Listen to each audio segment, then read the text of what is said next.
사울은 이단자 예수를 믿는 교회가 다른 것이 아니라 틀렸다고 생각했습니다. 반면에 스데반은 너희가 수용하지 못하고 거부한 것, 그래서 예수를 죽이고 심지어 지금 나도 죽이고 하는 것, 그것은 바로 수용성이 부족함.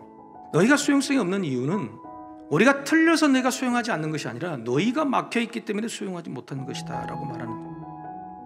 이처럼 새로운 길, 새로운 일들 늘 있죠.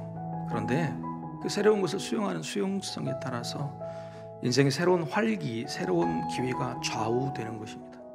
하나님은 택하신 이스라엘 백성들에게 늘 이렇게 말씀하셨어요. 내 말을 수용하라. 지켜 행하라고 말씀하시기 전에 수용하라, 받아들이라는 겁니다. 수용하지 않으면 하나님의 길을 따라갈 수 없지요. 수용하지 않으면 하나님이 약속하신 약속의 땅으로 들어갈 수 없지요.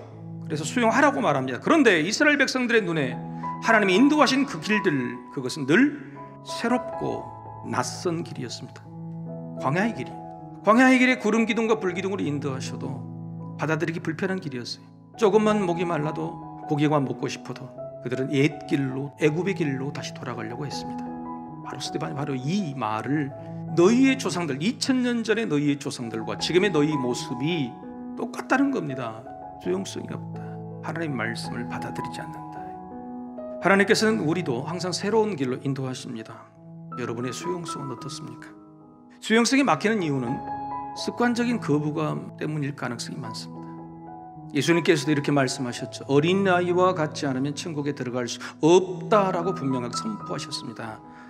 하지만 일반적인 어른의 수용성이 어린아이처럼 좋을 수 있습니까? 뭐든 받아들이는 마음이 스펀지 같은 부드러운 어른 주변에 찾기 어려울 겁니다. 왜요?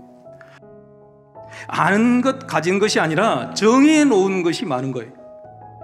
습관적인 거부감으로 굳어진 수용력은요, 새 것을 접할 기회를 처음부터 막아버리는 것이죠. 자, 사울을 비롯한 유대인들이 바로 이런 습관적인 성령 거부, 수용성이 부족한 막혀진 게 있었습니다.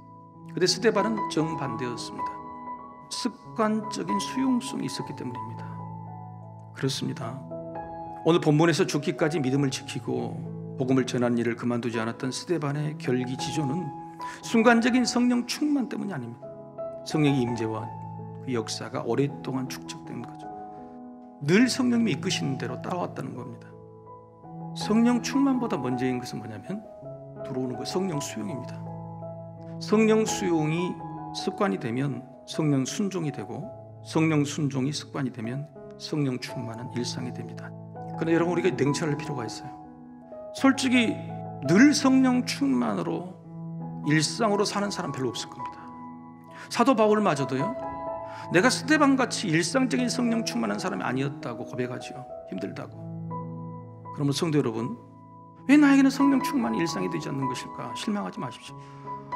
늘 성령 충만하지는 못했지만은 우리는 지금 채워지고 있는 겁니다. 단지 성령이 그때그때 우리를 찌르실 때 성령을 거부하지 않는 것. 때때로 나에게 들어오는 양심을 찌르고 마음을 찌르고 내 영혼을 찌르고 지혜를 찌르는 거, 거절하지 않으면 되는 겁니다. 성령 충만은요, 작은 수용성이라도 습관을 만드실 때 그게 첫 출발이 되는 겁니다.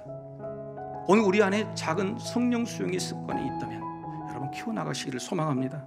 그 성령 수용 습관이 바로 우리 인생을 살리고 교회를 살리고 여러분의 자녀와 하나님께 영광이 되는 귀한 일들이 될 것입니다.